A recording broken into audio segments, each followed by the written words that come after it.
ولقيت الصورة دي وانت بتقلب بلاش تتفرج على الفيديو. نصيحة مني بلاش. الصورة دي من فيديو احنا صحينا الصبح لقيناه منتشر. اب بيضرب بنته ضرب في البلكونة، مفيش افظع من كده، والام واقفة بتتفرج. رسالة بس بوجهها للأب ده، انت لو كنت عايش في اي دولة تانية اوروبية ما كنتش شفت الشارع وما كنتش شفت بنتك، كان خدوها منك وهم اللي ربوها علشان انت غير مؤهل للتربية.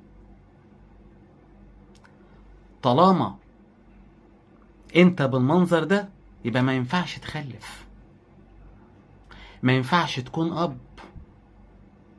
ايه ده؟ في ايه ده؟ احنا ما نعرفهاش وقلبنا اتخلع من مكانه، ما بالك انت ابوها وانت امها؟ ايه يا جماعة؟ في ايه؟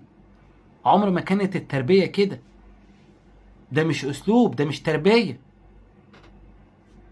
القرار الحكيم البنت دي تتاخد منك، انت غير مؤهل وما تخلفش تاني، اللي زيك ما يخلفش. ما تتفرجوش على الفيديو يا جماعة، الناس اللي قلبها رحيم ما تتفرجش على الفيديو ده.